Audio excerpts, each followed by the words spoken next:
a tiny flip-flop, so you have to build up before you're able to carve down. Then our artists will carve them out into a finished product. The company has around 90 employees. Many of their artists used to make traditional Kenyan wood carvings. But that kind of work has dwindled since the early 2000s when Kenya scaled back logging, which made raw materials harder to come by.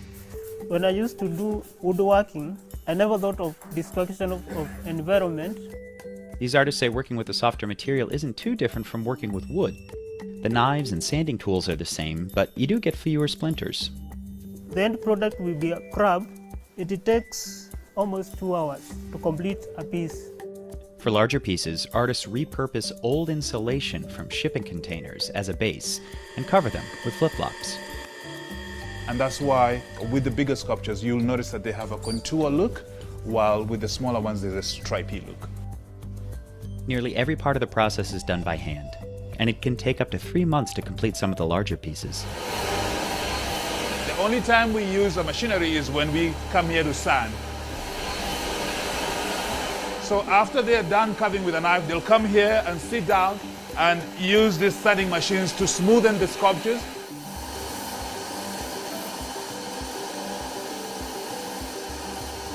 I'm gonna walk out of here because it's too noisy. The company keeps a stock of marine animals, like turtles and whales, in keeping with the clean ocean theme. There's also safari-inspired carvings, like elephants and giraffes, which are the best sellers. People say that they love them because of their twisted necks, and they also have beautiful eyelashes. The sandal shavings get repurposed. We have a shredder in the back that shreds them into smaller pieces like this. And from here, we're able to make mattresses that we donate to a refugee program in northern Kenya. Next comes a quality control check. The lady will make sure that, the elephant has 2 ears, 2 eyes, 1 tail. If anything is not right, it's returned back to the artist where they will fix it. Then the statues are washed one more time before being shipped to their destinations.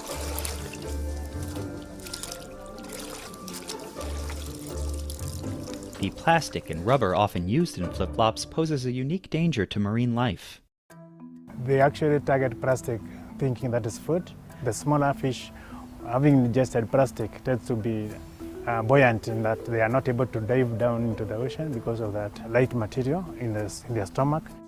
Julie Church, the conservationist who founded Ocean Soul, got inspired after a visit to the Kenyan coastline in 1997.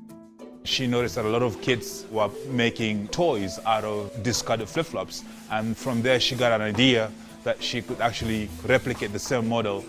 Now the team collects and carves more than 700,000 flip-flops a year. And the Pope himself was presented with an elephant carving when he visited Kenya in 2015. So this is the gift that I hope will accompany you on your very important journey through life. Joe and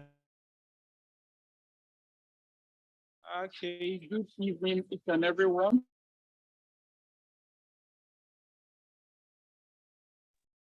An amazing evening to you all. It's so good to have you on this call. Yeah, and it's been a whole lot week, which we have all been. And I believe you've been doing great and your day is also going on well. I want to welcome each and every one of us to this training, this workshop. This is our 6th workshop for this Teach4SDGs program. And this evening, we are going straight to today's session, and we are going to make it very brief. And I know that our facilitator is on the call already. Thank you very much, Dr. Oluwakemi. And she's here this evening to give us some great insights and make some impact. Yeah, good evening. Thank you for joining. Please, if you know someone that is not on this call yet, kindly reach out to them to join that we are starting and it has started. Yeah, from the very first series, it's been amazing session over and over. And I can assure you that today's session is also going to be super loaded and, really, really impactful. And I'm going to be sharing a profile of our speaker today in person of that's Dr. Oluwakemi. And we are going to leave it to the media team to do that while she comes on board to have our presentation. And this evening, please ensure that you are very prepared for this wonderful session. Thank you. Dr. Olunriola Oluwakemi is an educational technology researcher and consultant with a special interest in the application of modern science and technology in the field of education. She is a global educator with extensive experience in digital pedagogies and a passion for teachers' empowerment. Dr. Olunreola is the lead consultant of Exquitech Education Technology, an EdTech consultancy that is a Microsoft Global Training Partner, providing training support and consultancy on Microsoft tools for education and partners with the UNESCO MGIEP to scale the digital teacher certification course in Africa. She is a highly effective educator with extensive experience with students and schools from different backgrounds, with a genuine interest in fostering students' cognitive and social growth, 21st century skills, and technology use. She has earned recognition as a Microsoft Innovative Educator Fellow, Microsoft Global Learning Mentor, and a Dixit Institute Global Impactor. Please, let's make welcome Dr. Olunreola Oluwakemi as she leads the session Innovation and Technology for Education and Curriculum Development. Thank you very much, and we are so glad to have Dr. Oluwakemi in our midst this evening. Good evening, Dr. Oluwakemi. Hello, Dr. Oluwakemi, good evening. I would like to confirm if you can hear me. Yes, I had sent you a message. It's raining heavily here and I have so much noise background. I was trying to see how I can reduce the background noise because I was hardly hearing anything in the first place. But if you can hear me, then I think it's okay. I can just go on. Yes, we can hear you clearly. It's perfectly okay.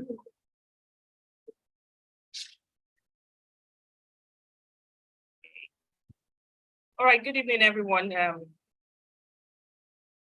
I hope my audio is loud enough. Yes, very audible. Very, very audible. Thank you. Okay, that's good. All right, so I'll just go ahead and share my screen. I didn't get, how long do I have? So I know how to maintain myself within my time limits. So we have 1 hour for this session, and after we are going to take questions and answers. All right, so I'll try to keep to time. So let's go straight. We'll share my screen and we will kick off from there. Let's start here.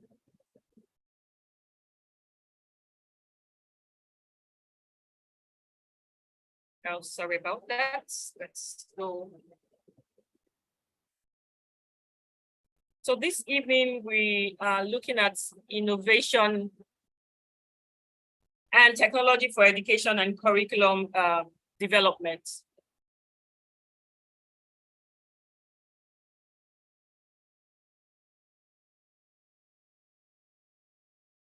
Okay. And like I said, my name is Dr. Olunreola Oluwakemi, and I will be running this session with you all. So innovation and technology for education and curriculum development.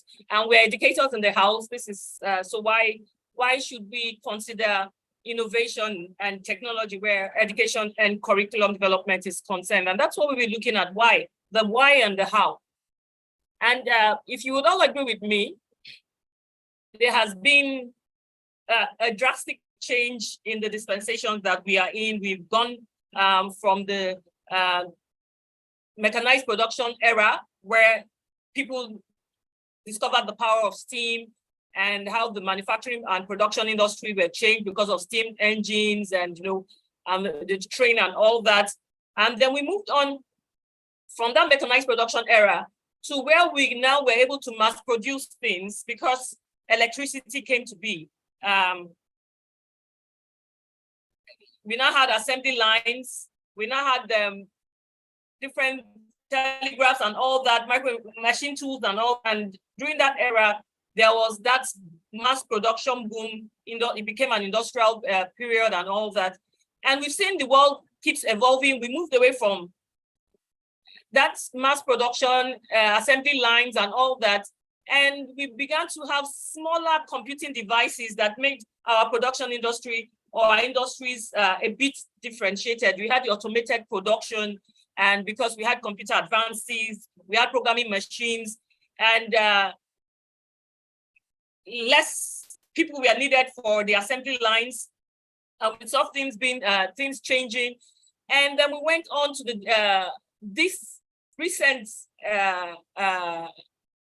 era, which we call the digital production era, and of course, where we talked about data, connect data from digital and physical world to drive insights, solve business solutions, and all that. And we began to talk about what we call the digital disruption, fourth industrial revolution. And I'm sure some of us are yet coming to grips with what the fourth industrial revolution, because this discourse began not too long ago, 2 years back, 3 years back at most, 5 years back. And we began to come into the concepts of the fourth industrial revolution. And while we were yet grasping, trying to understand what that was, we are already in the fifth, what I call the fifth AI revolution, which is the artificial intelligence revolution. If you are aware about the going on presently, you would know that the latest discourse, both industrially and even in the education sector, is around the concept of AI and its disruption in the educational sector. So being aware that we have this digital disruption going on, how do we as educators begin to embrace the thought of innovation and the use of this digital disruption to better our practice as educators and improve our educational outcomes? Because whether we like it or not, the world is changing, and therefore new skills are needed to fit into this changing world. Gone are the days where you would tell the kids or young people, just go to school. Once you get to school, come out with a first class degree, and once you have done that, your work is sure. That doesn't sell anymore. And that's why sometimes you hear people say, university scam or things like that. There's a way they put it now. That's simply because there's a disconnect between the academics and the town. There's a disconnect from what we call the gown and town. Because there are new skills needed now for this fourth industrial revolution and what I call fifth artificial intelligence revolution. And it is on us as educators, or stakeholders in the educational sector, the onus lies on us to provide these needed skills for the inputs that come into our system. Because the educational system, it's what it is, a system. You get inputs, they need to go through processing, and then we churn out outputs that are supposed to fit into the society. And so when we, who are the processors of the system, don't know the skills or have the skills needed, then our output wouldn't meet the demand of the society. And that's why I always repeat this quote, and since I found it, I've stuck with it because it's just so apt. It says, if we teach today's students as we taught yesterday's, we rob them of their tomorrow. Because we've seen from the previous slides, the continuous disruption, even in the society, even in the industry, and in the world at large. And therefore, we can't, and that has prompted us to understand that there is a new skill demand to fit into the present day society. So we can't, as educators, afford to remain stagnant. I mean, we find this predominantly in the classroom these days. Teachers teach the way they have been taught. We not only teach today's students as we taught yesterday's students, but we still teach the way we were taught. And that was like 15, 20, 30 years ago. And it does not work effectively anymore. And unfortunately, in the educational sector, we see where we find teachers who pride themselves in the number of years of experience they have teaching a particular subject. Still, I've been teaching maths for 32 years, so I know what I'm doing. while I agree that 1 + 1 is still equals 2, the methodology and the strategies for teaching today's students 1 + 1 has changed. And so we all to embrace innovation and also the technology disruption that is happening and see how we can use it to enhance our practice and the teaching and learning process as a whole. So there are maybe no new concepts in your field of study, which I wouldn't totally agree, but let's say yes, the content may not have changed, but definitely there are modern pedagogies that can be used to actually bring those contents to place. Knowing that the world is changing, it's not only the world that is changing, even the students that we teach are changing. The set of students that you have in your classroom, if you've been a practicing teacher for a while, you would know that if you the mentality, the mindset, the capabilities and the wiring of the students we had in our classroom 5 years ago are not the same set of students you have in your classroom today. This generation, they said is Gen Z. Another person said that, I mean, they call it now the Alpha generation because we've moved on from Z and going back to A. These kids are wired differently. And we can all attest to that. As many of those that have children, we see how they naturally flow with the use of technology.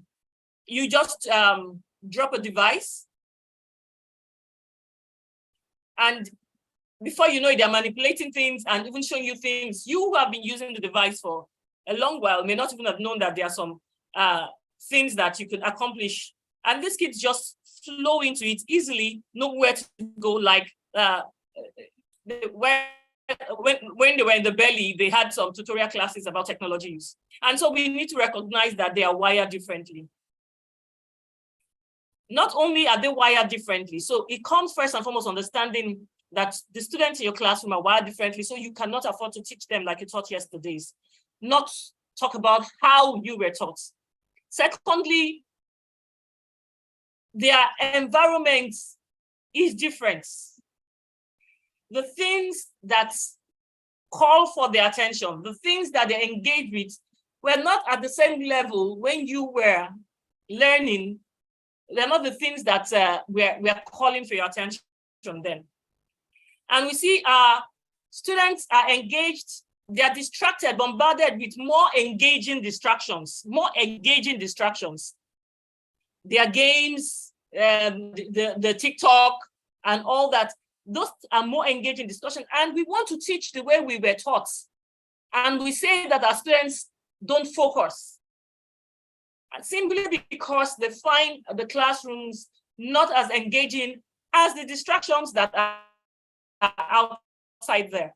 And solution is not to turn off TVs or ban smartphones like some schools have done and all that. No, the solution is for us as educators to turn on education. We need to turn on education, make it more engaging for our students so that we don't rob them of their future, because these are the things that they will engage with even in the workplace. These are the things that are driving today's society. So we need to find how we can turn on education instead of try to fight these things. We cannot run away from the fact that technology disruption is happening across board. And we must, as educators, see how we can embrace it and be innovative enough so that our classrooms can be as engaging as the distractions that our students face on a regular basis. So having come to this understanding, how has learning evolved over the course of human history? And what might the future hold for us as educators? One way that is certain that learning has evolved is that our learning ecosystem also has drastically changed. So this is kind of a representation of our yesterday's learning system. Like when I was at the university or even at the secondary school then, I mean, for some of us that went to schools in the 80s and in the 90s, before the advance of internet access and desktop devices, not talk about even phones. You know, some this generation, they grew up into the phones and just believe that it has always been there. But this was it. Mobile phones became more prominent in Nigeria in the year 2000 plus. So in yesterday's learning ecosystem, the information you got as a student was basically from your teacher. You added on to that knowledge by going to the library, or maybe something a friend found somewhere, or if you were lucky enough to have your parents highly educated and in the same field of study. But we know these days this has changed. The learning ecosystem has advanced. And now you have a learner who can go to YouTube, visit a virtual museum, maybe it's a chemistry student, read a blog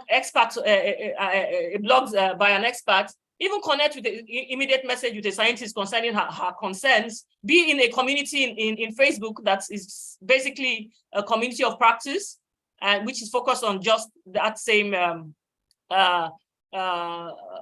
learning. So there's make a phone call, do a video call. There are many branches and ways in which information can be garnered by our students. And one thing that we have seen even in recent times is that self-directed learning has also become a natural for today's students. So you see students even beyond their content, learning other skills on their own. And this isn't something that was predominant even during our time. So we see that today's learning ecosystem has changed. And that means that even our practice as educators has also changed. And so we need to be innovative and embrace the digital disruption that is happening and as educators and be at the forefront of it. We know that every time there is always a change, there is always that resistance by the educational sector. You look at other sectors, you look at other industries, embracing this change, working with it. Look at the banking sector, for instance. I can't remember the last time I went to a bank to do anything. But once upon a time, you couldn't do anything without going to a bank. And in those days, I remember, 80s, 90s, you get to a bank, you'll be given what we call tally numbers for you to wait and for wherever. So you could go to the bank, pick up your tally number, quickly go to the market, do what you want to do and come back to hope that you're still in number 92. But things have changed. You could actually stay off the bank because they have embraced the digital disruptions, the technologies and advancements that is happening. But we see that there's always a resistance, a slow embrace in the educational sector. The screenshots on this page are resistance to some of the changes that happened. When slates, people moved away from writing on PowerPoints and they started using slates. There was this complaint of, what would they do when their slates drop and break? They'll be unable to write. Then we move from slate to paper. Oh, today's students are dependent on paper too much. They don't know how to write on slates. I'm sure this sounds familiar with the kind of complaints we're complaining today. And then when the ink came over, so what will happen when they run out of ink? And then calculators, they said, students are depending too much on handheld calculators. They will not be able to calculate or think for themselves. And you see, so this is even way back. And so we still have this same rhetoric going on even in the educational sector. And now that we have computers, now that we have AI and all that, there's this complaint, students don't want to learn, all they want to do is be on their phones. All they want to do is be on social media. And so why can't we meet them on their phones? Why can't we meet them on their social media? I see some hands are raised, so I will take questions at a pause, but let me just run through these thoughts and then we'll take your questions at a particular point in time. So we've seen that this EdTech has actually come to play a very important role in today's education. And when we think about EdTech, the educational technology, we are not just talking about the hardware. Because sometimes when people think EdTech, they think about the computers, they think about the mobile phones. We are talking about the combination of IT tools. We are talking about the combination of educational practices and some of the things that we are highlighting today. And that is aimed at facilitating and enhancing learning. It must be purposeful, not just the use of tech for tech's sake. So when we have what we call the technology in education and the technology of education. And when you talk about technology in education, we're talking about the tools, and we're talking about technology of education, we're talking about the practices and the system And it's all aimed at facilitating and enhancing learning, not just the use of technology for technology's sake. And so I think at this point, I think I had a few hands raised, and maybe I should just take on before we go into the next session. So the next session right now, I know I've done some talking for a few minutes, and I want to have now throw this engagement into your to you all, and then we have some kind of interactive session for a few minutes before I go back to wrap up again. And so, but I saw some hands raised. Do you still have your questions before we move on to the next phase of this presentation? Okay.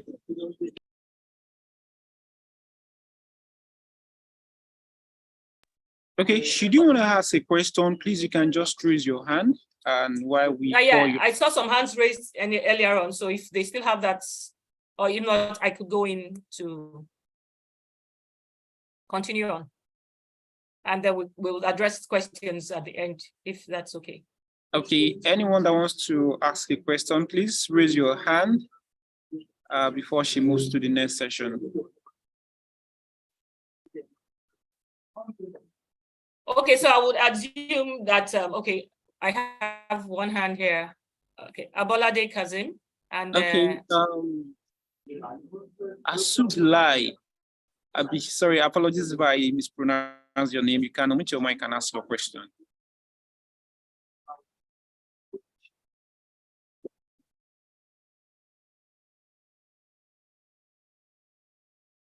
Asabdullah, you can unmute your mic and ask your question, please.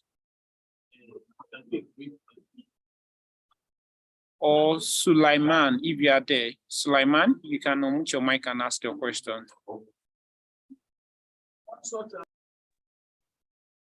Hello, sir. Oh, they can just drop it on the chat so we can come into it later. And there's someone here on the chat. Hello. Yes, can hear you. Please go ahead. Okay, ma, thank you for giving me an opportunity to talk. So my question is that since we are talking about innovation, so ma, how can we take out the challenges we are facing in our current remote areas? The aspect of using computers or any technological tools in teaching in our classroom situation. Thank you. Okay, so I understand that most of us are from low resource centers and low resource communities. I actually work a lot with low resource schools. And when we talk about the slide I have on my screen, as you can see, talks about educational technology is the combination of ICT tools and educational practices. So when we talk about innovation, we're not just talking about only ICT tools, we're also talking about educational practices that will be aimed at facilitating and enhancing learning. So while I'm very aware that most of us may have limited technology, and there was a time I wrote an article on that topic. Effective use of technology is not about the quantity of technology you have at hand, but about the quality of use of whatever technology that you have. I, as an educator, I have done quite a lot with most of these low resource schools I engage with a single laptop. And so it's really not about how much technology you have, but how well you use that technology. And that's why we talk about ICT tools and then the educational practices. And sometimes I say, okay, as educators, let's start even from the very basics. You have a smartphone. As an educator, how has your smartphone enhanced your content preparation, your assessment, or whatever practice that you do in the school, starting even from you before you scale to your students? So it's really about maximizing what you have while you hope for better resources. Because I've even been to schools where they have hundreds of devices, and yet they are using their technology in the most minimal manner. And we will get there along the line. So it really isn't, Yobe Hassan, you are using annotate on the slides. And so disfiguring my presentation. So it's really, like I said, so I understand that most of us are resources, but at the end, we will see, as we get to this, the last phase of this, we will get to see that it isn't really about the quantity of technology you have at hand, but the quality of use of whatever IT tool that you have at hand to enhance, even if it's just to a level, but at least you're recognizing what that tool can do for you and your students to improve the teaching and learning process. Yeah, I hope that answers your question a bit.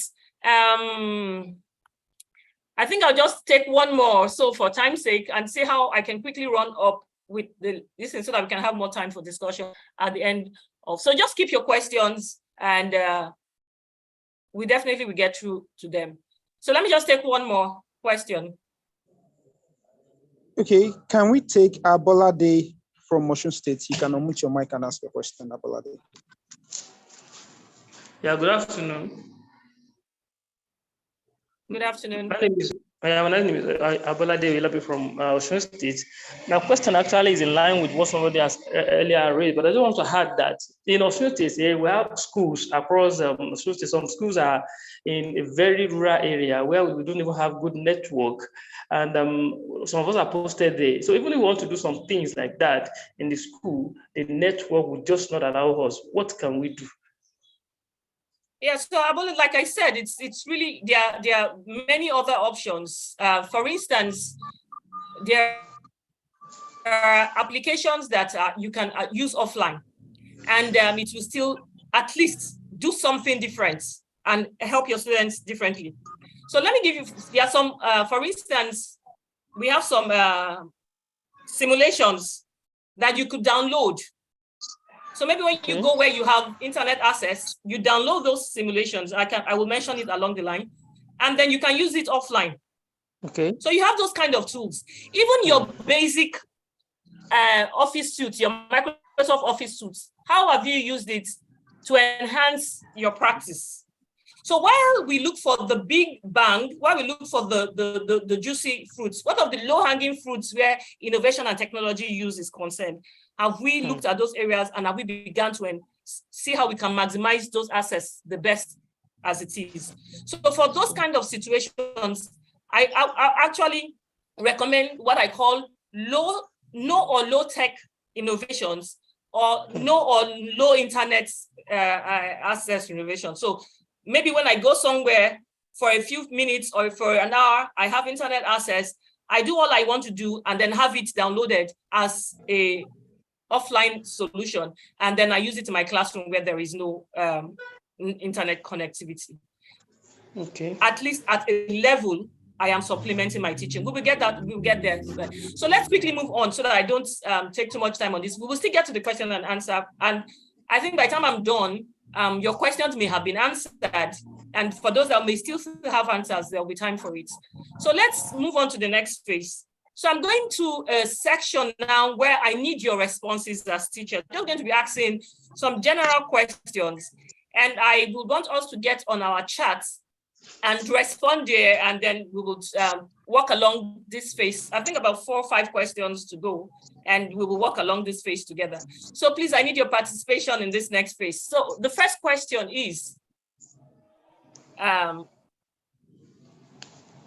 so I'm on the chat now. I'm going to be looking out for your responses. So the use of technology in education ensures better achievements of learning outcome. So if you believe it's true, if you believe it's false, please let me have your responses. I ask you not to be too quick in answering. Read the question again. The use of technology in education ensures better achievements of learning outcomes. So is it true? Is it false? All right, I'm having a lot of people saying true, true, true, true, true, true, true. And if we were at the Senate, we would say that the truths have it. Oh, I have one false here. That's interesting. Let me go back and see the person. I have Miriam Akonde from Lagos. Miriam Akonde, please know that I'm going to call on you to tell me why, amongst others, you say false. Miriam Akonde, please, if you're able to speak, please unmute yourself and tell me why you chose false as a response. Oh, okay. Good afternoon, ma. Thank you very much. Can you hear me, ma? Yes, I can.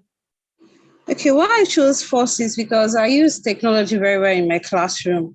And once we start, my learners don't really concentrate in class. They go to all other websites to solve. And if I'm not attentive enough, I will not know they're already not in the classroom, but they are there with me in body, but they are not there in souls.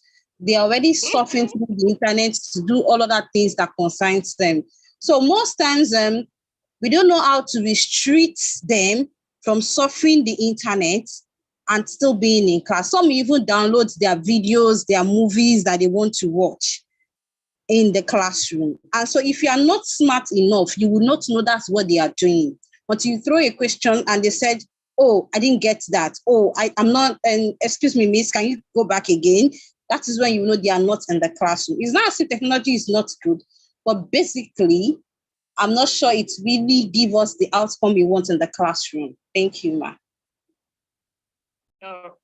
Thank you so much. There are other few people who also said false, and I'm sure they're coming from your angle too. And so the use of technology in education ensures better achievements of learning outcome through true or false. Let's see what research says. So a lot of you have said true, a few people said false. We've had Madam Miriam give us her own reason why she said false. And so let's see, what does research say? What does research say? So we've been, there have been reviews on the use of EdTech in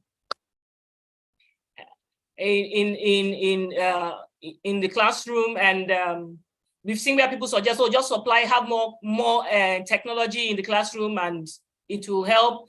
And we think it's a magic one, but the truth is that technology in the classroom in itself is insufficient to deliver learning outcomes, like my Madam Miriam had already said. So if you just drop technology in the hands of these people and not ensure that you have structured it in a way that it is effectively engaging them with the learning outcomes, then you will not get the learning outcome. As a matter of fact, it may actually become a distraction and a source of reduction of performance. So it is not in itself sufficient. Learning must occur when technology is combined with relevant and engaging content. That is one.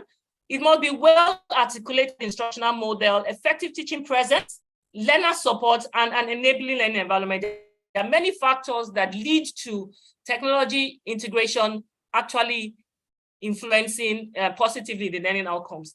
And for instance, the example that Ms. Miriam gave, there are many ways you can use to combat that problem, actually.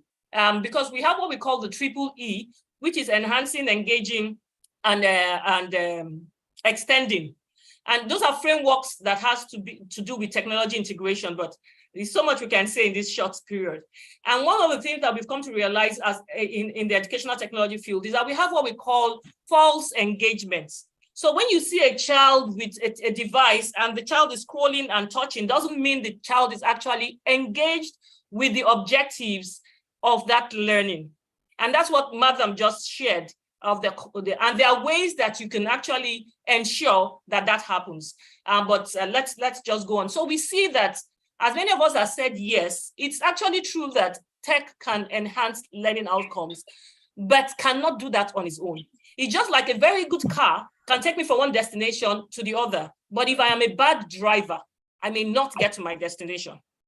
So the car has no problem, but it is how I drive the car that determines how quick and how safe I get to my destination. And it's the same thing with technology. So there are other factors that will influence that. Let's go to another question. Thank you for engaging with me, and please do continue to engage because I'm coming up with another question. So the second question says that the prime use of technology in teaching is to present content in innovative ways. The prime use of technology in teaching is to present content in innovative ways. True or false? So as many of us that may have questions along the line, just keep your questions, note them down, and we will have time for questions and answers. So don't let any of them slip away. Yeah, so the prime use of technology in teaching is to present content in innovative ways. Thank you for your response. Keep them coming. Yes, I'm seeing true.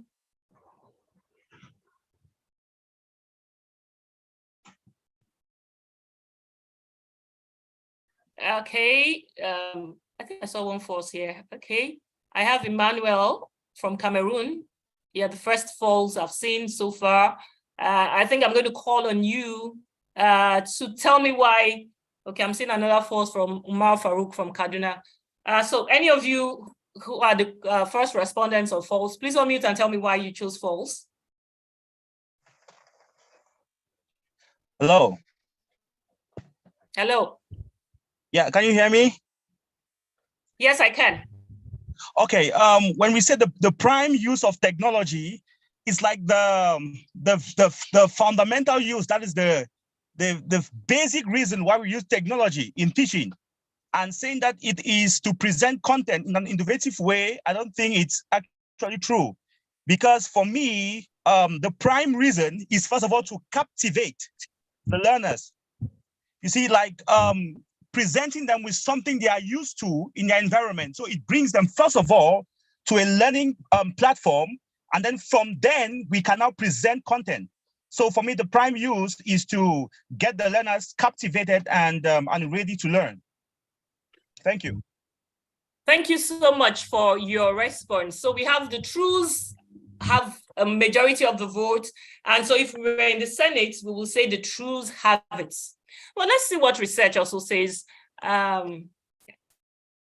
concerning the response.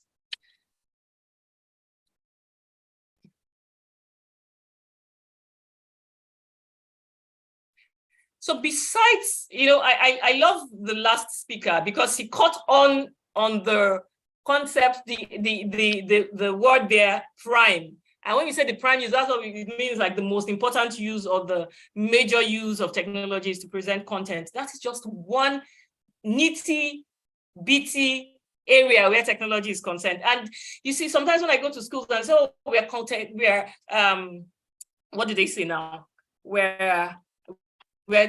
No, sometimes when I go for teacher trainings in schools and I ask them to rate themselves beginners, experts, between beginners and experts, I think it's a four rating scale. And most of them say we're experts and everything. And by the time we get into the nitty-gritty of what they actually do with technology in their classrooms, it's basically on presentation of content. And that's just one aspect of the use of technology in the classroom. As a matter of fact, in some skills, that is the least that you can do. Digital tools can be used to offer personalization, choice of expression. I'll be explaining all that later. You can use it for assessment. You can use it to enhance collaboration in the classroom. Interesting presentation is just one of the many uses of technology in the classroom. So the question there that threw you off, for most of you that said true, was that you didn't take note of the word, the prime use. Yes, technology can be used for presentation, but it's not the prime use in the classroom. There are many other ways that you can use technology in your classroom to enhance your teaching and learning process. I hope we're enjoying this so far. So if we are enjoying it, let me say a thumbs up if I should continue with this question interactive session, or I should just move on to wrapping up.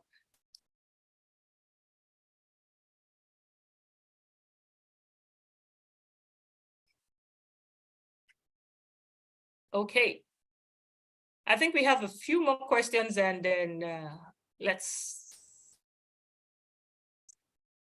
oh, I've skipped further, sorry. I hope you didn't see that. All right, so the next question is, greater use of internet by students results in better academic performance. Greater use of internet by students results in better academic performance. True or false? So the response is coming.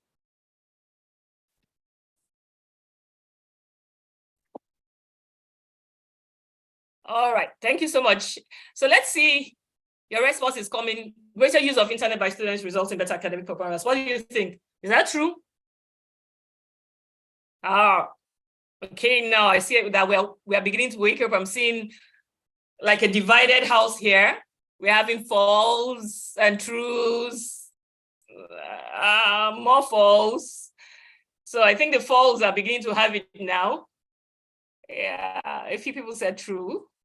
Majority is saying false. Okay, so this person I have here that I'm looking at is Idowu Awotunde. I'm just speaking randomly. Idowu Awotunde, you said true. If you can hear me and you're able to speak, can you unmute yourself and tell me why you chose true? Good evening, moderator. Because the internet is, and that's why the reason why I picked true was due to the, like, is it the adjective greater? I believe that greater means is a student that is sound, that is familiar with the subject matter, that could distinguish, will I say, authentic information compared to just write-ups by anybody. And the internet space is rich in with informations, videos, even notes by different authors that in some cases are kind of simpler methods.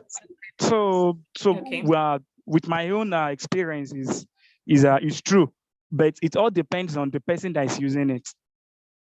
That's my submission. Okay, thank you so much.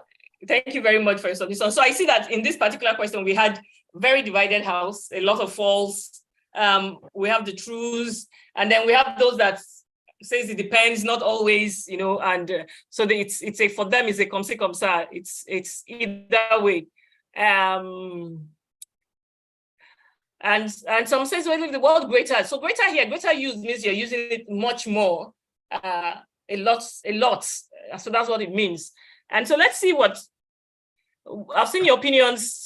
Most of you said it's false. Some people say it's true. Some say it depends. So it can be either way. And so we had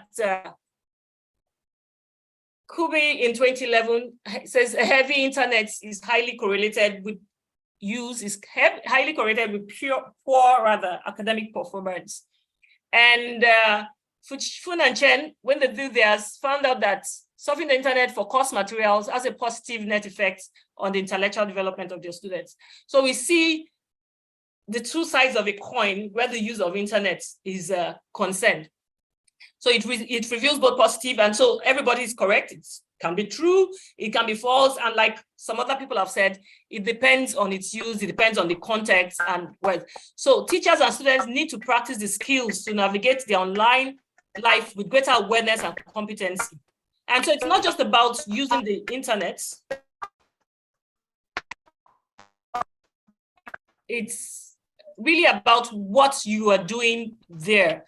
And like the other lady who talked about the first time, their students going on to videos and all that, if you're using the internet not for academic purposes, then it will not improve your learning outcome. But if you're using the internet for course materials, like we've seen in Funchen's own study, and not just internet for just as it is broadly mentioned, then we can say, yes, it can have a positive net effect. So we need to be aware about this when we begin to engage our students in the use of technology, in the internet, and the digital space. And I think I'll take this as the last question. So true or false? Knowledge of digital tools is all that a teacher needs to utilize the new age digital pedagogies. So let me have your response coming in.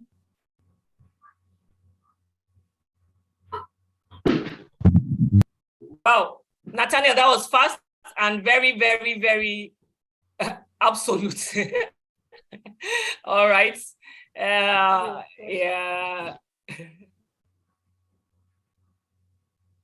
So here we have a lot of people saying false. So I think we've caught on with this, but I would really like to have Nathaniel speak briefly, because you came in first and you said absolutely false. That was quite strong. So Nathaniel Simpaba, if I got your pronunciation right, can you unmute and just why absolutely false?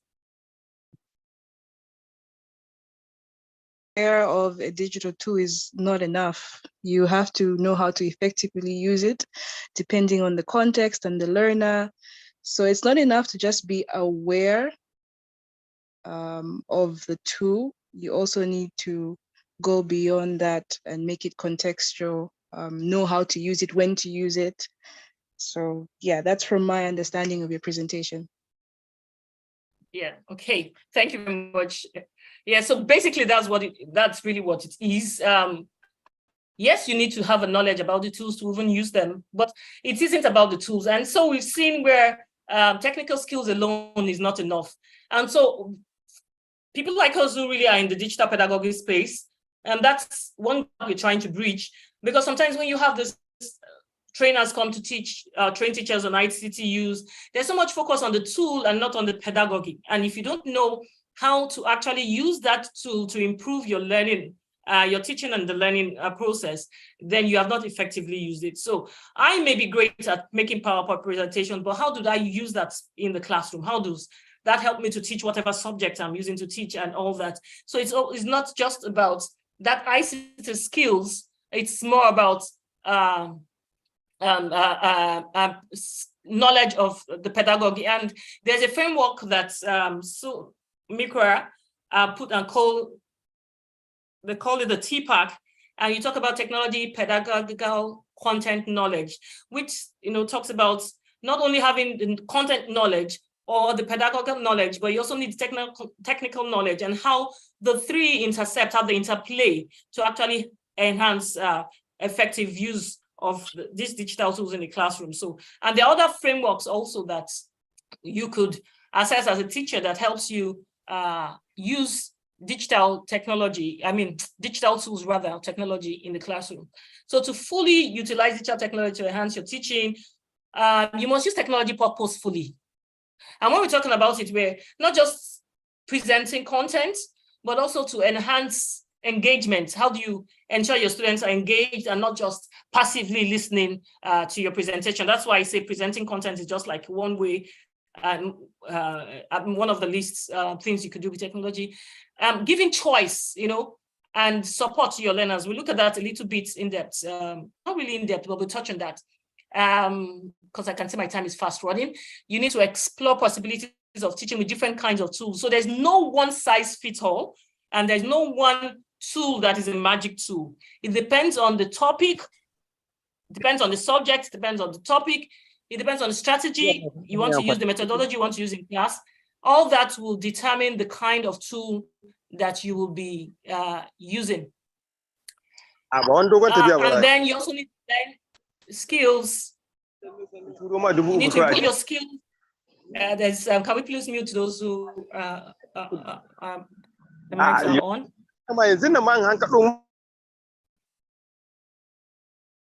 All right. And so besides the digital knowledge, you need to apply innovative pedagogy with the technology, like including content, structural learner engagement. We talked about formative assessment, scaffolding, so many things you could do with technology. But this is a knowledge that you have to acquire to ensure that you're using technology effectively in your classroom. And besides that, you also need to have the skill to navigate the web effectively, and not just for you, but also to teach your students how to be responsible digital citizens. Because once you begin to use digital technology in the classroom, your students automatically we all become digital citizens, and there are things that we need to know about the digital space to ensure that we are getting the best from it. So there's a lot to learn. There's a lot of knowledge apart from just having the tool know-how. Yeah. So thank you all for joining me in this interactive session. While I go into the last phase and do a quick wrap up so that we can have some few minutes to interact the question and answer periods. And I do hope that this has been an enlightening interactive session for us. So how can we, initially I talked about technology. We talked about ICT tools, and then we talked about the practice of education. And I did mention there were two faces of technology, like a coin. You have the technology of education and technology in education. And when we talk about technology of education, we're talking about systems, practices, while technology in education, we're talking about tools, softwares, and all that. And actually, technology of education helps us to maximally and effectively use the technologies in education. And one of the principles that guide effective use of technology in education is what we call the UDL. I think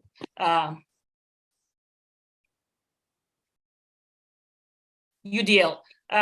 Is anyone here familiar with the UDL? If you are, please just type in your response. What is UDL?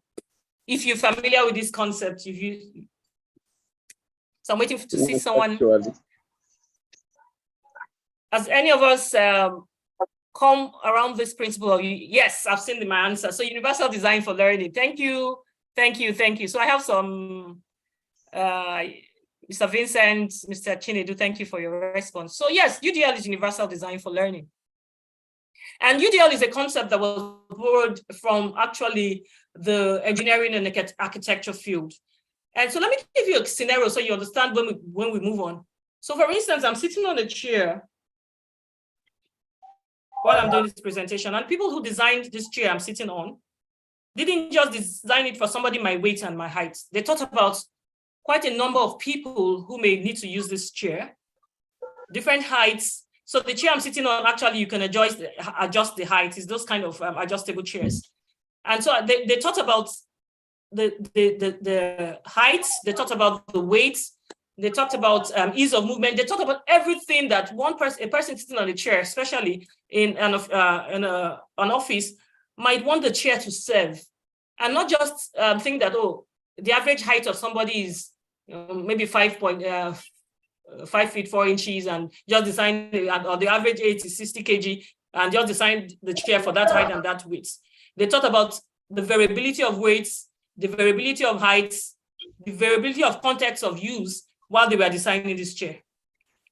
And that's where the concept of universal design came in. And then the educator sector borrowed that concept of the universal design, and we made it, borrowed it into universal design for learning. And basically, what does the universal design for learning speak to when it comes to the educational sector?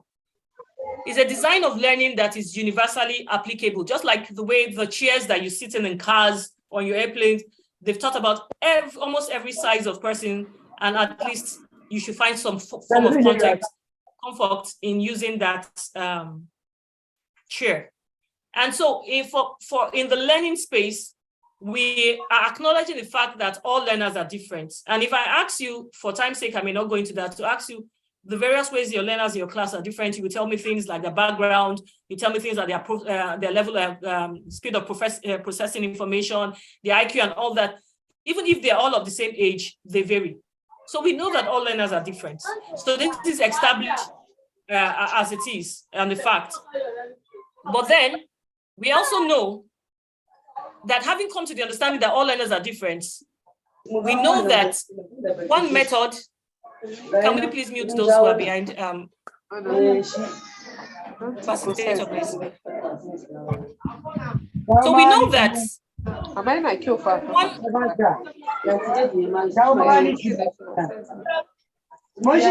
all learners, sorry, I'm being distracted by the background noise. Can we please mute?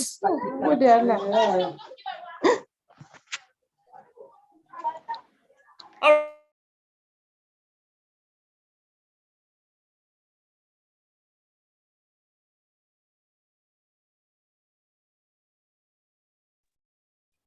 Thank you very much. The noise was a bit distracting. And so like I said, the universal design for learning shows that, we've acknowledged that all learners are different, and I'm sure we all agree with that. Individual differences are there, even if they are of the same age group in your classrooms. And one method, so if we know that all learners are different, universal design for learning is saying that one method or resource or assessment cannot suit all. And if you would agree with me, you will know that there are some students in your class that are more vocal and don't write very well. And they have those who write very well, but don't respond very well. And so you find a child, I've seen this happen over and over, and you find a child that doesn't do well in the written exam, but you know that the child has very high capacity. And then you call the child and say, Chinwe, come here. What is this? You ask the same question you asked in the exam, and she gives it to you verbally in total. And so you can see that if she was given the opportunity to answer that same question verbally, she will have done better than doing it by writing. And even for us as adults, there are times that we prefer to write it out than actually to present, So they're all different. Even as adult learners, we're all different. There are some of you, if I say, audibly, if I give you an audio direction to my place here, you will get it. Some of you will call me every 5 minutes. Ma'am, at this point, where next should I go? Even though I had given an initial audio description. And for some, it is still worse. You will still need to go on Google and follow the graphics because you need to see it visually. And so we see that even as adults, we still prefer to learn differently. And so we say, Universal Design for Learning says, one method, resource, or assessments cannot suit all. And so therefore, we need to design our learning activities. We need to design our classroom activities. We need to design our assessments in a way that it offers flexibility and support to the different learners that we have in the classroom. I know the question will be, oh, Ma, but we have fixed exams. While we do agree that we have fixed exams, but you don't have fixed activities in your class. And so you could actually help students by ensuring that you provide flexibility and support during your lesson designing. And that is where innovation comes to play. All we have said, we are coming down. And so you see that this has nothing to actually do where technology is concerned. So even if you're in low resource places, you can still be innovative to offer support to various learners, different learners in your classroom. But what technology does is that it offers more flexibility. It offers to address this diversity. So it just enhances the options that you have to address this diversity. So for instance, where I'm in classroom, where I need to bring out a picture and give a verbal description, with technology, I can combine the two and use an audiovisual. So that's just, what technology does in enhancing this. But it actually first comes with acknowledging that learners are different, and therefore we need to, UDL understanding can help us while we use technology to offer options in how content is represented, or how learners engage with a topic or a theme, and of course on how they also express what they know. So that's how technology supports this UDL principle. How do we represent the content we want to teach? How do the learners engage with the topic that we are teaching? And how do they express? How can we use technology to offer variability or flexibility in these various areas? And having said that, we know that we've come to understand so far that learning shift is happening now. And what are the learning shifts happening? We've seen teacher-led classrooms flip into project-based learning. We've seen traditional classrooms flip into flipped classrooms. We've seen independent learning, moving on to collaborative learning. And these are the things that are happening in today's world, in today's academic settings, in today's educational sectors. Whether we like it or not, that is where it is going. Teacher-centered learning, moving from student-centered to student-centered learning. So that shift has already taken place. It may be slower for others, but the truth is it will catch on to every classroom, maybe not today, but in the nearest future. And there are quite a number of classrooms that have also moved, already shifted this way. And to make today's education successful, we need to gain a strategic and holistic view of education transformation at a system level. I'll not dwell so much in it. There are things I want to get to, and time is already fast spent. Learn how technical solutions can support that transformation. Explore a roadmap. Where are you now as a school? Where are you now as an educator? What roadmap are you setting for yourself?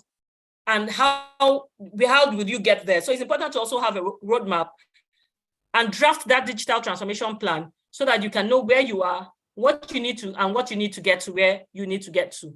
So the most important thing is starting. The most important thing is starting. So we've seen even in some of these low resource schools, because of government intervention, organizations or NGOs, we actually have EdTech in these classrooms. And so teachers, I tell my teachers, especially those I engage with in the low resource places, I say you don't need to, those in the military don't prepare for battle when the battle comes. They prepare for battle ahead of the time. So when it is time for battle, they are ready. So you don't start to enhance yourself with digital knowledge and digital skills when you have this supply. But if you had gone ahead to prepare yourselves, by the time you have these interventions, you are already ready to hit the ground running. So that is what I would always encourage teachers to do. Don't look at your present situation. You have emerging technologies right now in classrooms. You have virtual augmented reality, educational hubs almost everywhere. You have AI platforms now that are the trending disruptions. You have computers, tablets, even mobile phones, STEM gadgets, a lot of emerging technologies right now. And so the future of education is actually now. The future of education is actually now. So we need to move forward so that we don't fall further behind. And so let me quickly move on. I'm going to skip all this because that's really what I want us to get to, which is because of time. Yeah. So how do we enhance EdTech for better teaching and learning? How do we enhance it for better teaching and learning? So some of the ways that we can do that is, personalizing assessments, providing real-time feedback. So, in those days when we do CA or tests, and you have a class of 80 students, it's difficult for you to mark those scripts and then give individual feedbacks. But with the use of technology that automatically marks, you can have more time to give feedback from the weaknesses or strengths that you have noticed. You can identify students that are at risk of failure using data analysis. You can automate grading using forms, Microsoft Forms and all that, reading progress, charts. So a lot of technology tools are out there that we can use to enhance our teaching and learning process. This will take, so strategies that maximize impact. Quickly going to run around this. Now, for those who are talking about technology resources, 21st century learning design is a skill that even in a remote area, you can begin to use to enhance, be innovative in the way that you engage your students. And when we talk about 21st century learning design, we're talking about when you're teaching maths or Yoruba or Hausa, how are you helping your students learn about collaborative skills? These are 21st century skills required in the workplace these days. How are you helping them construct knowledge? How are you helping develop self-regulation? How are they able to solve real-world problems? You can see that use of ICT is just one of the skills out of the 21st century learning design skills there. And how are you helping them to communicate? How are you enhancing skilled communication in your classroom? And so for this 21st century learning design, we're asking collaboration. Are students required to share responsibilities and work together independently? Are students for knowledge construction, are they required to construct or apply knowledge? Do they just know that A plus B is A, Are they able to apply that knowledge in another context? Do the learning activities that you are giving your students to do in class, do they require solving real world problems, authentic problems, things that are actually happening? Do you use those as your case studies or scenarios when you are giving them a solution to solve? And are these student solutions things that they can actually implement in the world? When we're talking about self-regulations, you give them long-term activities that require for them to plan their own work and assess their own work and revise their own work with their students, from the students' feedback. Then the use of ICT, are they passive consumers? That's why I say sometimes when we just use ICT to present content, that's the least level that we can go. Because if your students are still passive consumers of ICT and they're not active consumers, using it to design a product or such, then we haven't upgraded our ICT use. But even for those that say, oh, the students don't have devices, what of the other skills? What of collaboration? What of knowledge construction? What of self-regulation, problem solving and innovation? What of skilled communication? Are they required to communicate their ideas? Do you give them room to come and say, oh, this is an apple, or this is a tomato. A tomato is planted in this area. The best time a tomato grows is this. What? Do you give them opportunity to communicate and develop their communication skills? Yeah, I'm talking very fast because my time is up, sorry. But these are things that we can actually bring into our classrooms to innovate the way that we actually engage our students. This is a lot. And then, of course, when we come to technology integration, we're talking about one of the very basic technology framework. We have a lot of technology frameworks, But one of the basic one is what we call the SAMR model. And for the SAMR model, we start with enhancements, we start from enhancements here, and then move on to transformation. So the S basically is substitution. So you want to use technology for a task with your students. You want to know what level are you integrating technology at. So when your technology use just a substitution, for instance, I would have given notes, but instead I put my notes in a PowerPoint presentation and I share, or a PDF, and I shared that PDF with my students. All I have done, I've given them a digital copy of my notes, and that is at the basic level of substitution. Augmentation is now when you add some tools to improve the functional for instance, if you were giving notes on the blackboard, it's not really possible to add audio or visual images to that note you are writing on the blackboard. But when you now convert it to digital notes, you can actually now import images and all that to those notes to enhance, to augment what you are saying. And so that's augmentation. You're increasing improving the functionality of your notes. Modification now, technology allows a significant task redesign. How can technology be used in these tasks in a way that would be impossible without technology? That's modification. And sometimes, so for instance, we say online collaboration.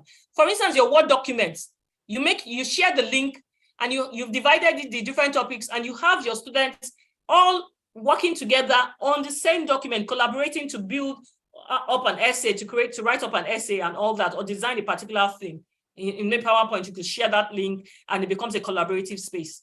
So that is modification. And then redefinition in itself is a task that cannot be performed without the use of technology. Technology has totally transformed it. And I will give you an example of, for instance, maybe I'm a physics specialist and you're a physics teacher, and there's a concept that you believe that this specialist can handle better and maybe has a lab, and you invite that specialist via Zoom to do a video conference with your students, and he shows them his lab, he does the demo and all that. That is redefining your activity, and this is impossible to replicate without technology. And so we have all that. So this is a lot in a few minutes, but I just wanted to at least touch on that so you could know that there are many ways that you can be innovative in the use of whether with or without technology in the classroom. And I would wrap up basically on highlighting what the principles of educational technology is and going forward. So the principle of purposiveness, we have to use it with purpose. I think that captures all that we've been saying since morning. Principle of economy, it's not about how much devices you have, the quantity, no, it's about the quality of use. Principle of ease of use. If it's going to be difficult, it's going to be distracting, it's going to be time wasting, then there is no need to use it. Principle of availability.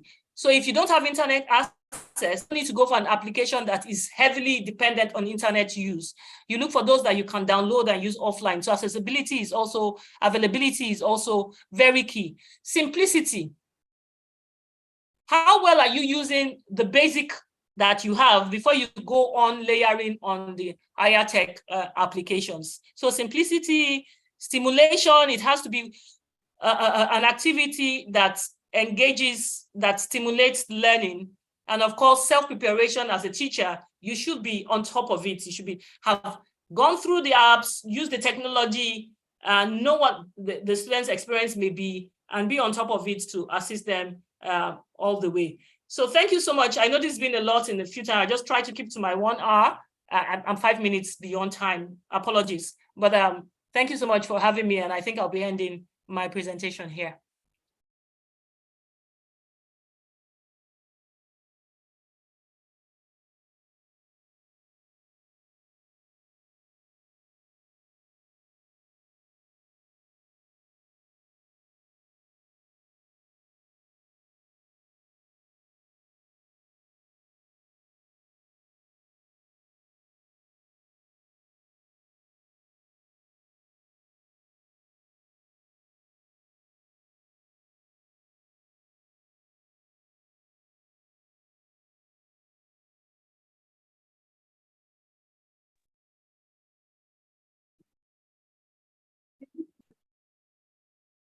Doctor, your voice is, you are actually muted.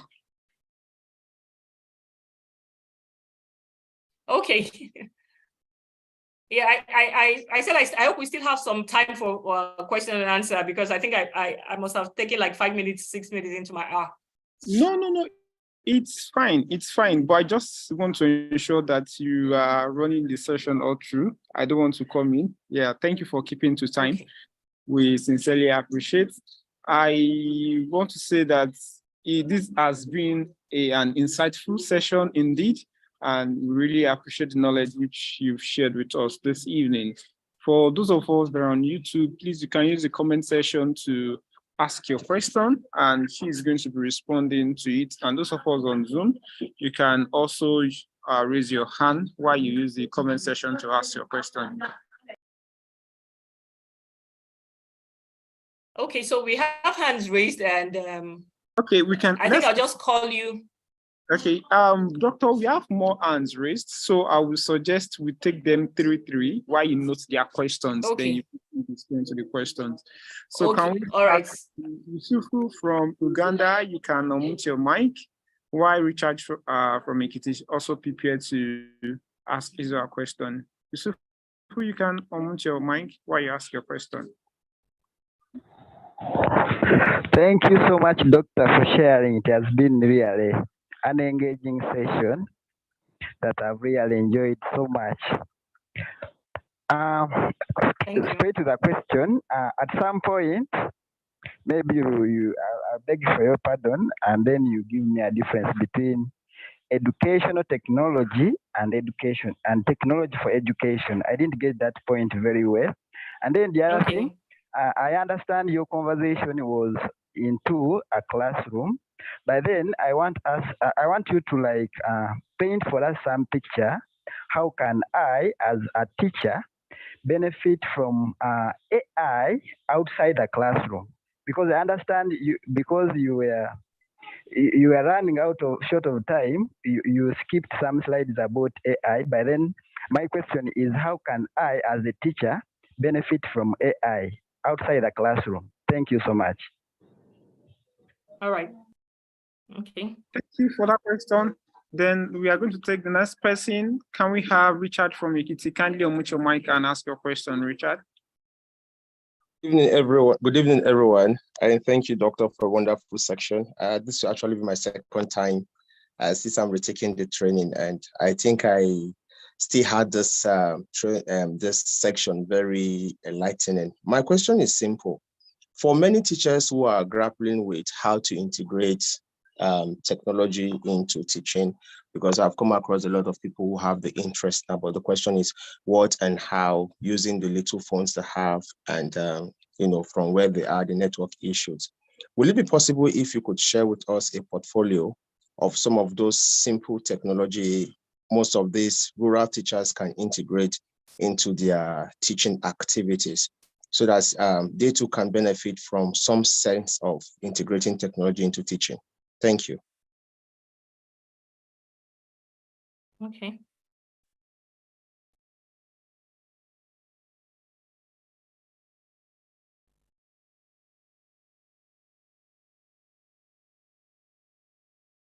You're muted, Mr. Manuel, so I'm not sure the person. Sorry, Aziz from Lagos, you can unmute your mic and ask. All right. Thank you. Thank you for an insightful session, Doctor. Ma, this is my question. My question is, when should we as educators prefer differentiated instruction to universal design for learning? Because most times I see presentation, they compare the two. So when should we prefer one over the other? Thank you, ma'am. Okay. All right. You can respond. Okay, so for the first question, you talked about, you didn't get on what I said when I was talking about education and technology and education for technology. So what I said was in educational technology, and if you remember my slide, we talked about ICT tools and then practices, educational practices. So I said educational technology kind of has two branches, and then you have the area of ICT, the ICT tools, the hardware, the software, and that is technology in education. So we're talking about the devices, the software, what are technologies we are using in education. But the principles that drive that use, which is the practice, the process, the systems, that's the technology of education. So we are talking systems, approach, and all that under technology, principles that guide that use of technology. And so when we talk about things like UDL, it's all part of the technology of education. And when we talk about technology in education, all that is very theoretical in a sense, but that's just the background to it. So even for those who are in the EdTech space, there are some who are focused on the technology in education. They are creating softwares, they are creating applications and all that. And some of us are focused on the technology of education, that's the processes, the strategies, the effective use and all that using a systematic approach. And so those are just kind of the two broad faces, the two sides of the coin where EdTech is concerned. So that was why I mentioned that. And you asked about the benefits of a teacher using AI outside. First and foremost, for your professional development, you could use AI. There are many AI tools that you could use that gives you analytics of your own strengths. You have assessments and all that that can show you where you're lacking, what skills or you're lacking, and how you can improve that. Keep track of your learning. And, for instance, I'm going to give you a very simple one that sometimes you could use, for instance, in enhancing your communication skill as an educator. And so for PowerPoint in the Microsoft 0365 M365 package in the Office suites, we have what we call the presenter coach. That's an AI application embedded in PowerPoint. And so when you use it, for instance, I have created my PowerPoint slides. I want to make a presentation. Before I actually go forward to the audience, the real-time presentation, I can use the presenter coach. I put it on, it listens to me, and it tells me, oh, you had too many breaks. Your tone was not varied, it was too monotonous. It gives you a feedback on how your presentation sounded. And then maybe use some words that were not appropriate to have liked those words and give you suggestions. And so that is an AI tool embedded in PowerPoint that we all know that can help you as an educator prepare yourself for presentations. So there are so many. When people shout about ChatGPT and all that, I use it for content generations. It gives me an idea of what I want to do. If I say, okay, I want to create a content around this topic, or make a suggestion here, make a suggestion here, then I go ahead to build it up. So it just reduces the time I used to think and search around for materials. So I'm a bit more purposive when I'm searching for materials, to build my contents. So there's just too many ways you could use it as an educator for your own personal selves. And even in the classroom for your students, when you use automated grading applications like Microsoft Forms and all that, you could quickly see your students' responses. You see the questions that you set that may have been a difficult question, where majority, because it will give you that analytics, it will give you how many % of students got the question right. So if you have 100 students taking a question, and a particular question, taking a test, and a particular question, only 2 of them were able to get it right, or 10, that's very low. So you know that there was something wrong in the way your question was stated, or maybe it isn't something you have addressed clearly during your time of teaching. And so those are just simple, that we could go on and on, but for time's sake, but those are simple ways. There are many ways that even as for yourself, outside the classroom, you can use it for your own professional development. And so the second question talks about the what and how for low resource. There are many applications out there. There are many tools. So for instance, if you're a science teacher, I'm just going to give you one head on. If you're a science teacher, for instance, you have what we call the PhET simulation. And the PhET simulation for science helps you do science experiments that you wouldn't normally have been able to do due to lack of resources in your lab. And it's different from watching a video because you can actually manipulate the variables. You could change that data and see the responses. And in doing that, you can actually you have 2 options for such resource. You have the online option. So those who have the internet access can just click on links and go. But if you're an educator in a place where you don't have internet access, you can actually download that simulation that suits the topic you're teaching and use it offline. And because it's downloaded, you can also share in other offline systems, and your students can still get the same experience. So they're all, it just takes your time to search what exactly are you looking for, search for it, and then you are still able at a particular level to integrate technology some way. And for instance, now I'm going to stick on that FRET simulation, for instance. There are so many others, but let me just stay there. Now for that, for instance, as an educator, you have only one system. I can share my screen and explain this and do a demo if the students don't have access to do a hands-on. But because I'm demoing it and they can see it visually, they can see how the atom is leaving the ion electron is leaving the atom, and all that. It's no more abstract. They can visualize that. And if you say, okay, what would happen if this is changed? And they give their predictions. You have a class discussion. They give their predictions based on their knowledge. And you now put in those data, you put in those variables, and you look at the outcome. You know that there's no how those students who have engaged with you, even using that one system, looking at that visual, will come out the same as students who were just taught ionic bonding abstractly by a teacher in the chemistry class, without actually, having the visual representation. So at whatever level it is, it's still a possibility to engage with technology. We shouldn't just wait for, I just have a smartphone, I just have a laptop. Ask yourself, how much can I do with this little resource that I have to at least create an innovative engagement or impact on the learning of my students today? And I'm sure we will find a way. They always say that once there's a will, there's a way. And then for the last person, when should we differentiated instruction in preference for UDL? So there are personalized instruction, differentiated instruction, all those things are a lot of terminologies, that you can decide which strategies you want to use. What UDL is just saying, it's more like a broad umbrella.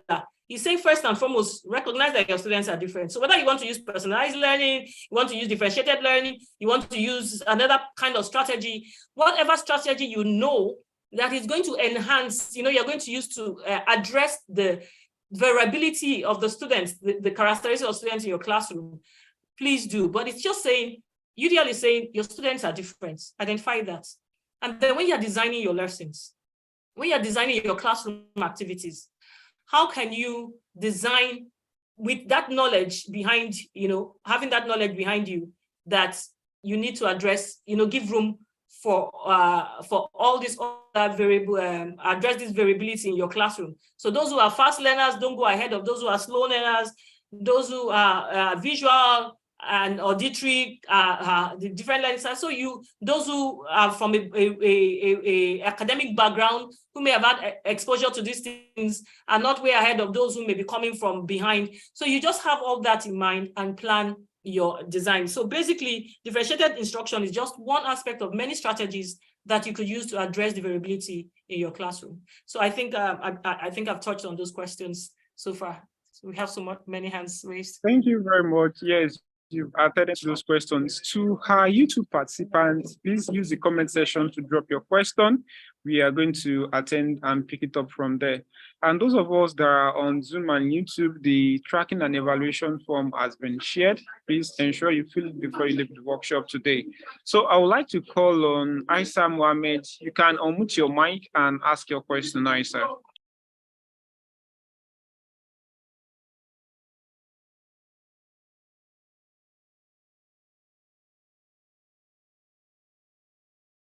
Mr. Isa, you need to unmute. You have to unmute your mic. Oh, hello, okay. I have unmuted. Yes, we can hear you now. I have unmuted. Will you hear me? We can hear you now. Yes, please ask your questions. Thank you. My name is Isa Muhammad Adam from Azarebo State. My question is that you have talked about utilizing this IT in rural areas, but in our areas, there are many problems that we have been battling with. Some of our students cannot even operate smartphones, talk less of computers. So how can we go about that? That's my question. Okay. Yeah. Can we have Danladi? You can please unmute your mic and ask your question. Danladi, kindly unmute your mic and ask your question. You can hear me.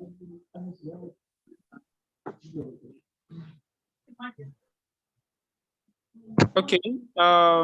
If Emmanuel from Oyo State, you can unmute your mic and ask your question. Emmanuel from Oyo State, you have just a few minutes to end this call. Thank you.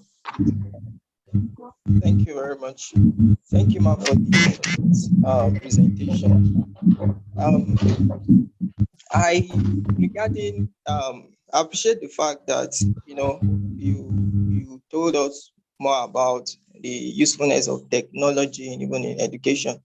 Like going through this training for the past few weeks now, I've been trying to ask myself, even as much as we're advocating for technology in almost virtually everything that we do as human, I've come to ask myself, is this technology sustainable? Because going with the goal of this of SDG now, and are we considering the effect of technology even to we humans? And I've read some articles talked about the effect of technology, especially eyes training and so many effects like that could. Are there areas or are there things that we are doing to mitigate this effect if we are to keep on encouraging or promoting the advancement of use of technology in education? So what are we doing concerning the effect this technology do bring, like straining eyes? We have even psychology effect as well.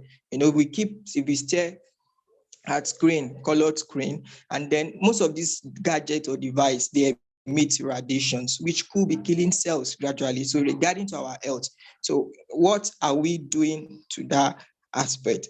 Thank you very much, man. Okay, thank you. Let's have a question from Grace. Grace, boy, you can unmute your mic and ask your question, Grace. Okay.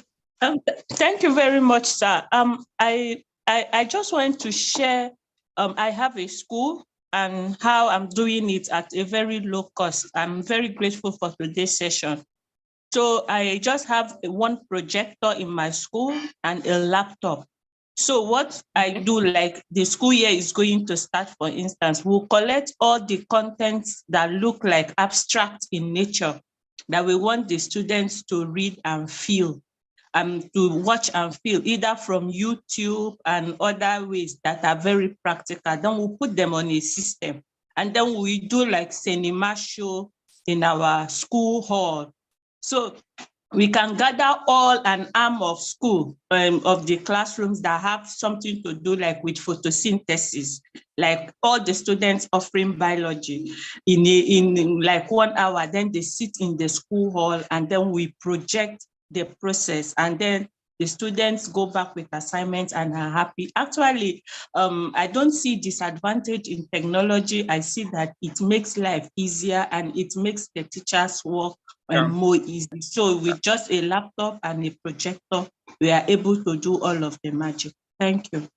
All right, thank you very much, and kudos to your management. Okay, we'll just take the very last question. Can we have Abubakar? Abubakar, can you kindly unmute your mic and ask your question?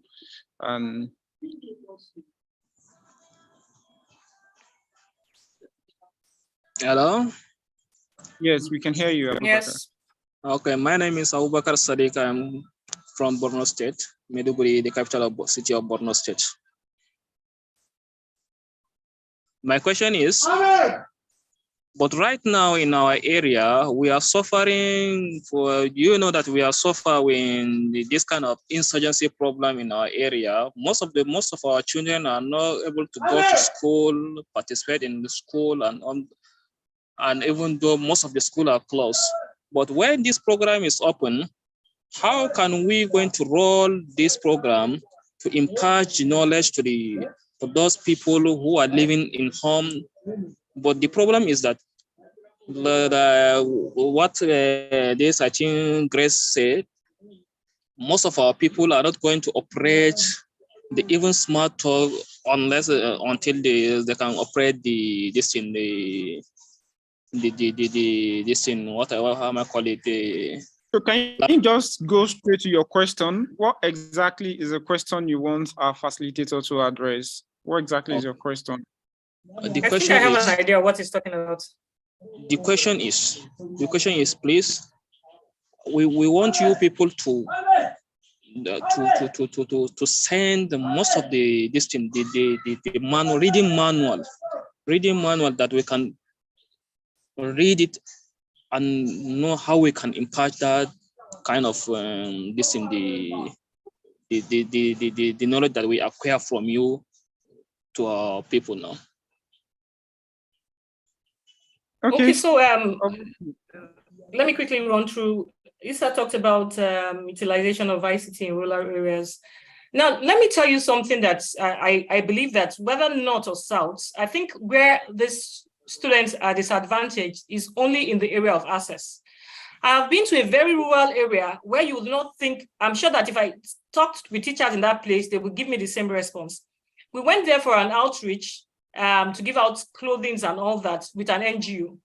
And while I was there, I saw some young boys with phone and they were taking pictures and I was listening to them and one said, let me put it on my Facebook. And I smiled to myself because I know that if I engage with teachers in that kind of setting, I'm telling you, it's a very, very remote setting. They will tell me that the children don't have access to technology. But here I'm seeing very young guys that have somewhat kind of smartphones. And I said, if they can use smartphones to capture content and put on their social media pages, then they can use it to learn. Now, so the only challenge I believe that those children have in those remote areas is access. And it will surprise you that you say, oh, they can't operate a device, they can't even operate a smartphone. Give them a day or two to interact with it. What took you 7 days and 2 months to learn, as a matter of fact, there are some things they will self-discover because like I said earlier, self-learning has become something that this generation is able to do. But so they don't have that access, and doesn't mean they can't develop the know-how. And so don't let that be a limitation to whatever solution you want to offer to them. I thank Mrs. Grace for her example of having that community center with this in our place. And I've seen, because one of my major interests is also technology initiatives in very low resource areas. And I've seen where people interact with local communities and they give them a space. And with one system, the children come around now and then to engage with learning. Whether it's by simulations like I shared, whether it's by videos, whether it's by images or whatever it is still something, it is still something added to what just the voice of mouth of a teacher would have been able to achieve. So like I keep saying, whatever little we can do with the little that we have, let's see, don't think that the difficulty you had using technology as an adult is the same difficulty these children will have. No, they are wired differently, and I've established that very earlier on. Buy a new phone and drop it your 2-year-old child and see what you will do with it. You'll be amazed. So the same thing with those children out there, even though they may never have handled one, they just need a few hours of engagement. Access is the main problem. And so whatever little access you have, see how you can maximize it for them. And especially for the displaced ones, like the last speaker talked about. That is why, especially in North, we need to begin to look at technology adoption. Because I've seen also in emergency, because I work with a particular fellowship, we work with different, recently I worked with a program called Street Child Program, and that was even in Afghanistan, who has worst case scenarios than the present North. But you could actually organize in a way that if one person in the house of that child has a smartphone, the child can still have access with timing and parental engagement, timing by so time and so time. Please avail this child your device so that she can have access to these contents. And I'm sure that most parents who want the well-being of their children will be able, it takes a lot of planning, it takes a lot of innovation, and that's why we're talking about innovation here. But there is always a way. So you could actually reach households. There's a particular intervention I know, they will gather maybe from the same house or a street, maybe 3 families together, you know, and provide them that design so that the children learn together within a particular stimulated time, and they rotate that access. So there are many interventions, that technology interventions, even in low resource areas, that still bring some bread to the table for these children than for them to be totally hungry for education and not having assessment. So I'm glad that most of us, some of us in the North with these issues are here. And I'm hoping that you will begin to think about how you can innovatively use what you have to engage these students. I know a lot of hands are raising up. Please drop your questions on the chat. I'll just read through and pick them and the rest. And I think Mr. Emmanuel will give us just 5 minutes for that. And then because we may not be able to take any hands up again, then we have Mr. Emma talking about the sustainability. Now, see, there are some things that you can't run away from.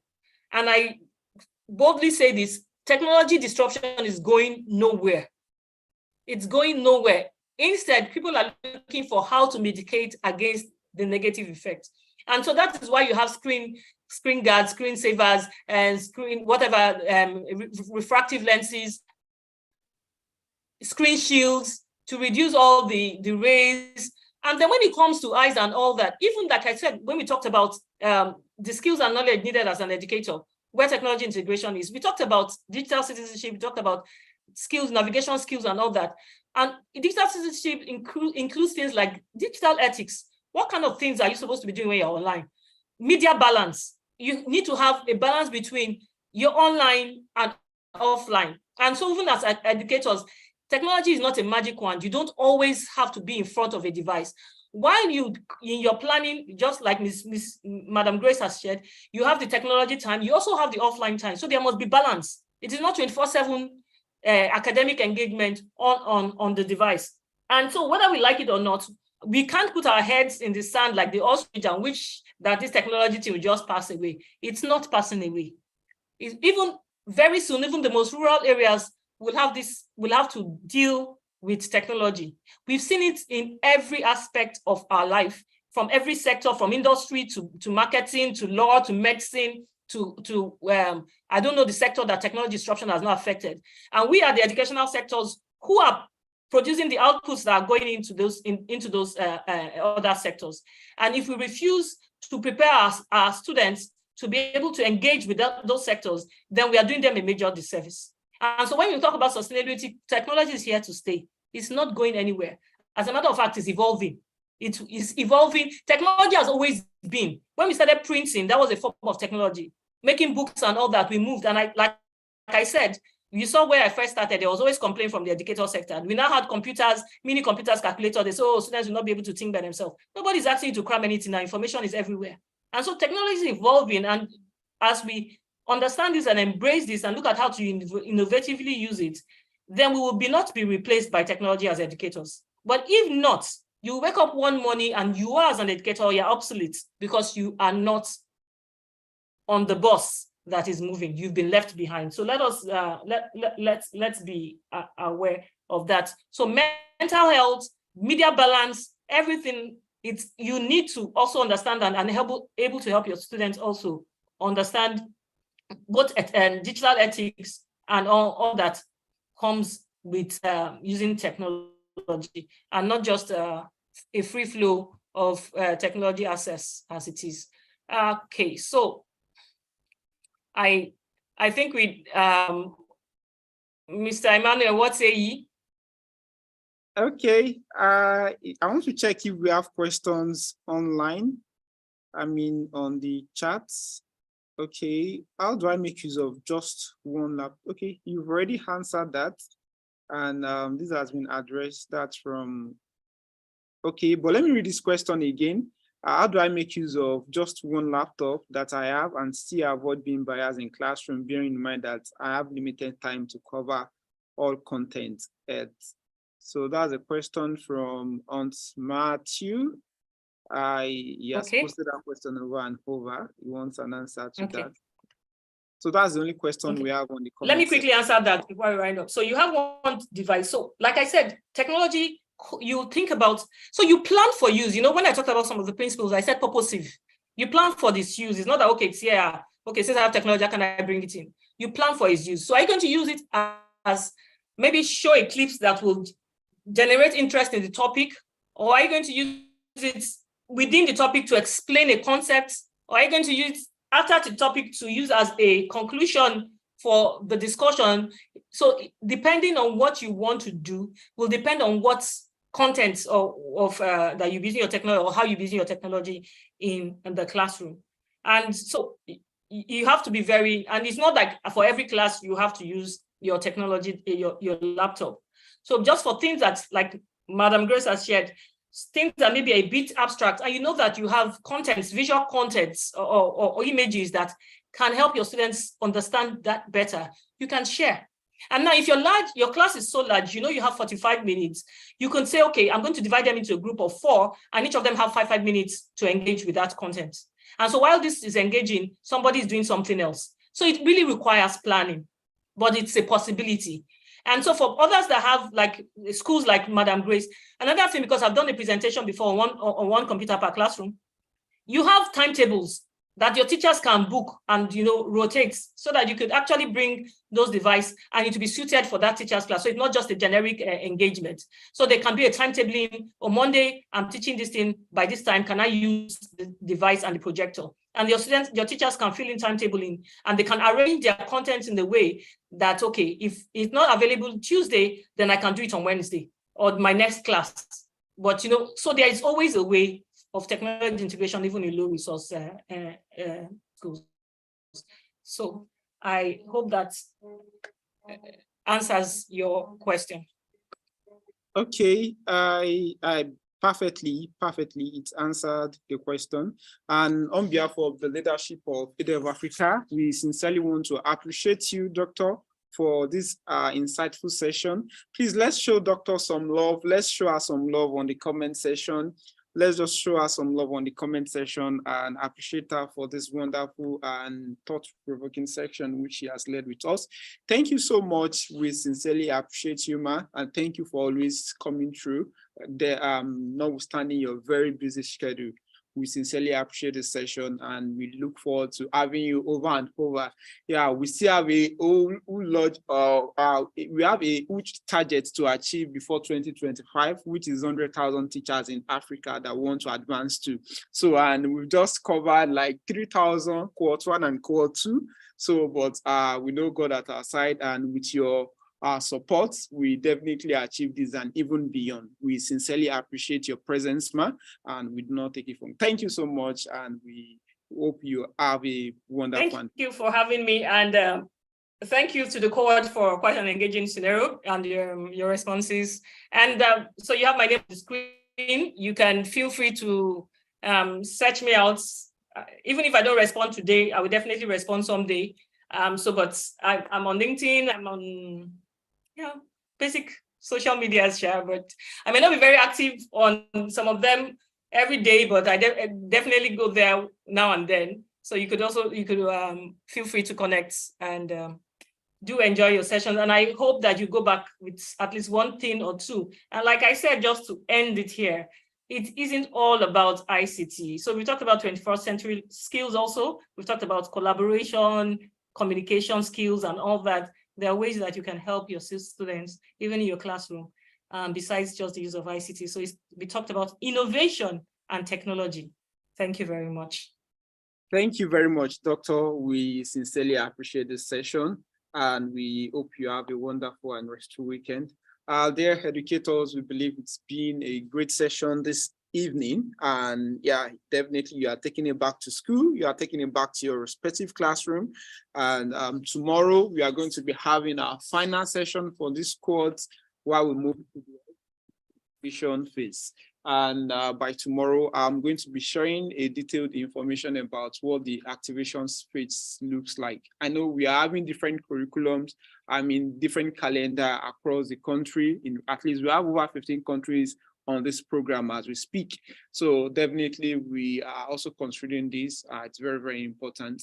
And this evening, the community managers are going to share the WhatsApp interstate and intercountry WhatsApp group. So just join the country or the state WhatsApp group you belong to. You can get to connect with all other educators or that have been trained on the Teach4SDGs program, and you can get to bond and network with each other across your country and specific states. Thank you, everyone. We look forward to having you tomorrow, same time, 4:30, while we round up the workshop series for this cohort. Have a wonderful evening. I remain Emmanuel Olaoluwayo. Enjoy your evening.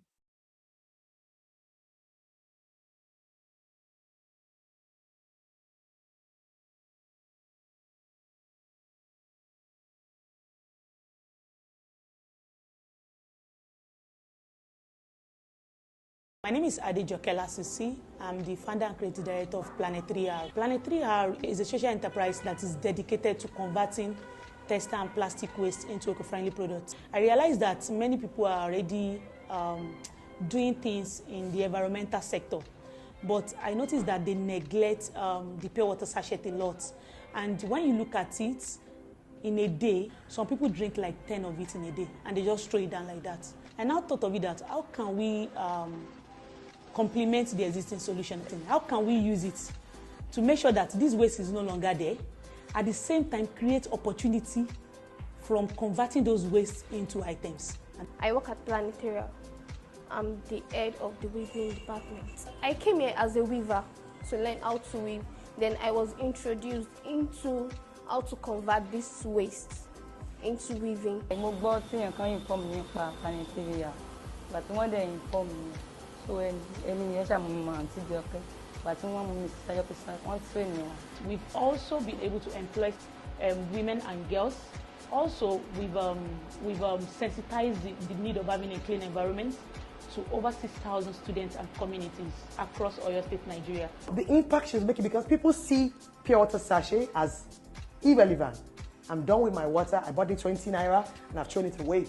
And then when they see the bag, they see the product of the Planet 3R, they're like, you mean that sachet that you're just about to throw away can become this good? I mean, it's phenomenal. This is SAMR kitchenette. So we are selling food here.